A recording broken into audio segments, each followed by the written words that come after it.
dibangun tahun 1860 ya, perkiraan tahun itu. Nama awalnya itu pabrik gula Gundang Winangun.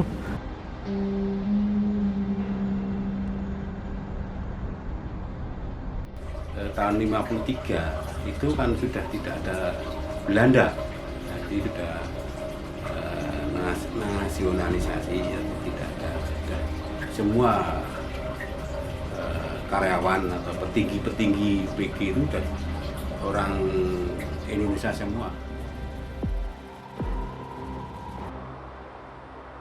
Jadi pabrik gula itu di bawah Kementerian BUMN ya Pak ya.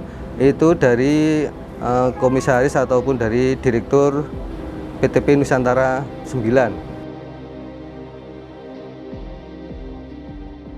Pergi kita menang, kita melawan Jepang ya. Kita kan terus asetnya berpindah ke kepunyaan Indonesia.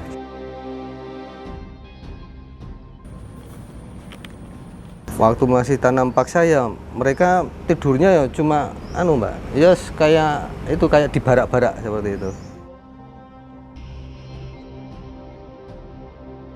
Alat sebagian besar itu alat teknologi Belanda yang dikirim dari Belanda ya. Tiap tahun itu harus renovasi. Dan kebanyakan alat-alat bantu itu tiap tahun harus ganti. Harus ganti itu misalnya pipa.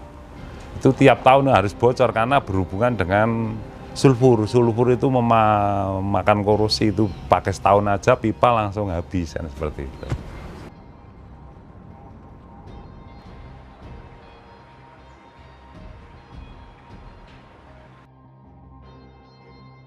Nah, lokomotif kan biaya operasionalnya kan tinggi, Pak.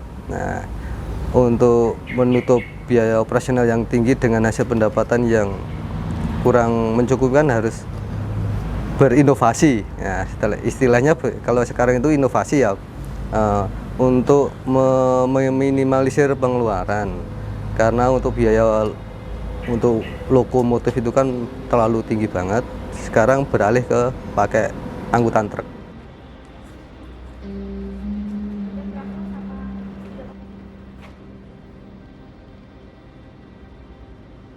Secara teknologi sama, tidak berubah. Karena kita mengadopsi dari Belanda, tinggalannya Belanda. Hanya orang-orang sekarang karena kemajuan teknologi mungkin dikembangkan alatnya aja, tapi prinsipnya sama. Alatnya ditambahi lebih modern aja.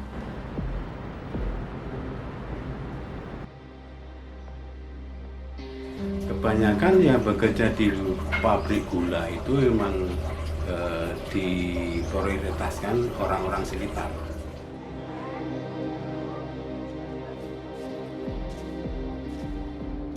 Dari bahan baku tebu di Giling hari ini kurang lebih 36 jam sudah menjadi gula kristal.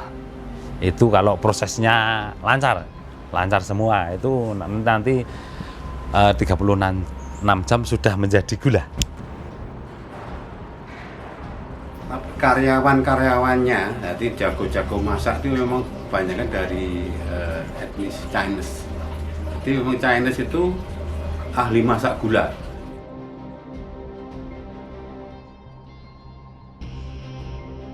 Di dalam pabrik itu kebanyakan halangannya karena peralatannya di ex-tinggalan Belanda tua-tua, sehingga banyak rewelnya. Rewelnya itu apa saja, mungkin pupanya rusak, atau pipanya buntu, atau alatnya yang bocor, seperti itu.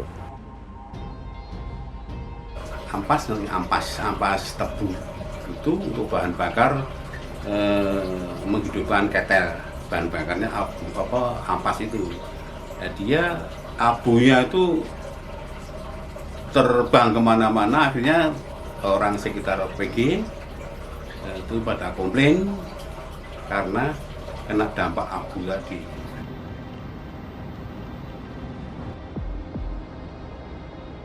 Alasan yang klasik itu mismanagement, ya, mismanagement.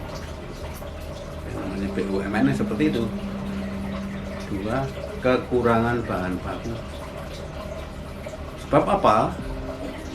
Bahan baku itu membutuhkan lahan. karena lahan itu sudah tergerus dengan pembangunan secara fisik, bangunan-bangunan itu, akhirnya lahan-lahan yang selama ini untuk bahan baku dalam hal ini tebu itu tersisih.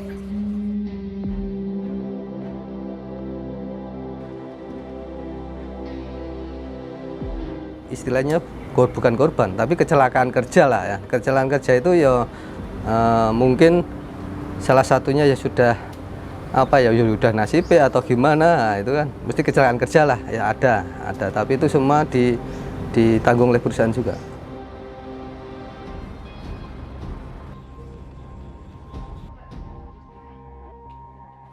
Pabrik iki nguripi, ya.